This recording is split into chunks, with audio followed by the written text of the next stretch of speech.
À la vue du chantier, le projet de centre pénitentiaire de Papéari est devenu réalité. La directrice de l'administration pénitentiaire en mission sur le territoire l'a visité ce matin. La capacité d'accueil du complexe sera de 410 places, mais sans aucun mirador. Il y a d'autres manières de sécuriser la périmétrie des établissements pénitentiaires que de construire des miradors. Aujourd'hui, nous ne construisons des miradors que pour des établissements qui accueillent des détenus véritablement dangereux.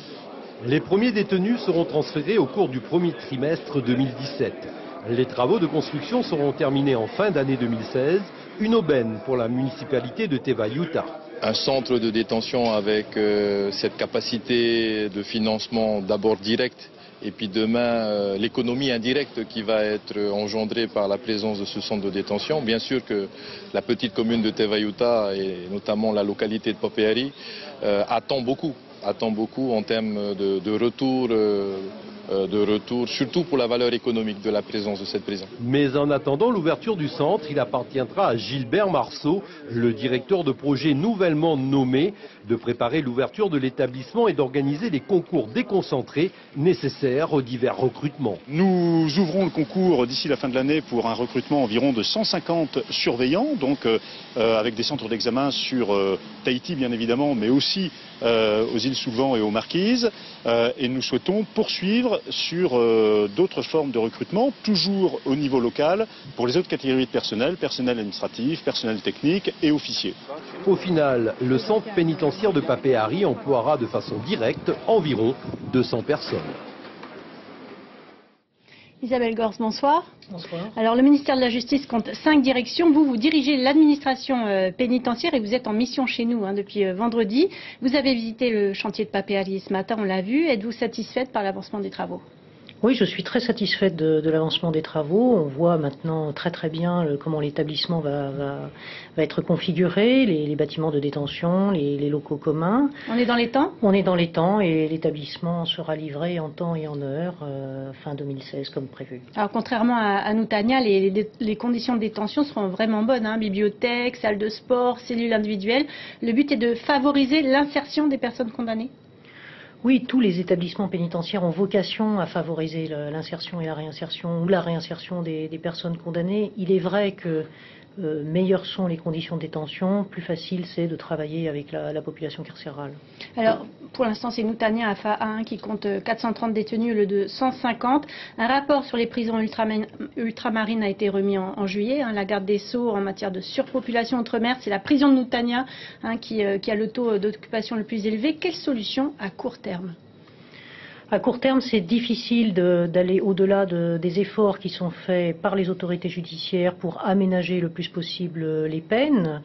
Nous devons développer sans doute encore le placement sous surveillance électronique et favoriser des aménagements de peine, mais il est vrai que l'établissement de FAA ne répond plus aujourd'hui aux besoins de la juridiction. Est-ce que ça joue aussi sur le quotidien du personnel pénitentiaire ? Bien sûr, et d'ailleurs il faut leur rendre hommage, je suis aussi venue pour ça.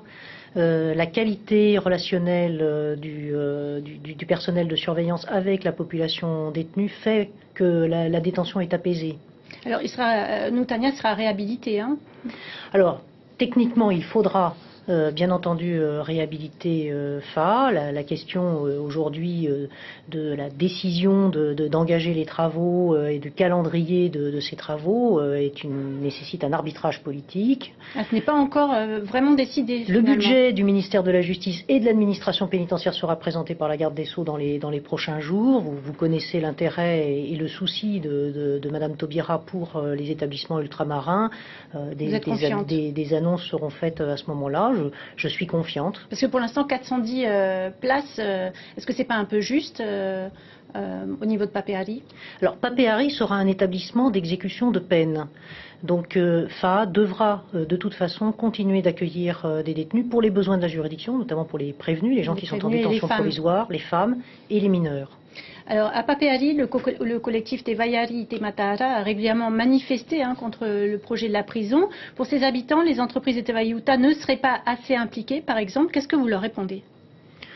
Je leur réponds d'abord que aujourd'hui j'ai le sentiment que les élus sont très impliqués dans ce projet, donc c'est avec les élus et avec l'ensemble des partenaires qui contribueront à l'ouverture de cet établissement que nous devons travailler, donc il n'y a pas de raison que les habitants soient totalement exclus de ce projet. Alors une question pratique, comment va s'organiser le recrutement des surveillants ? Alors, comme vous l'avez dit dans votre reportage, j'ai nommé un directeur de projet, M. Marceau, qui vient d'arriver sur le territoire. Il sera chargé d'organiser ces concours. C'est une très grosse opération pour nous, que nous allons suivre, bien entendu, avec beaucoup d'attention. Combien de personnes seront embauchées à terme ? Alors, aujourd'hui, nous n'avons pas l'effectif total de référence de l'établissement. Il faudra que l'établissement soit analysé de façon beaucoup plus fine pour savoir exactement quel sera son organigramme, mais on sait qu'on aura environ 150 personnels de surveillance, peut-être un petit peu plus, peut-être un petit peu moins. Donc le concours qui sera ouvert sera de toute façon à ce niveau-là. Isabelle Gors, merci beaucoup d'avoir été avec nous ce soir. Je rappelle que vous êtes directrice de l'administration pénitentiaire et vous achevez votre mission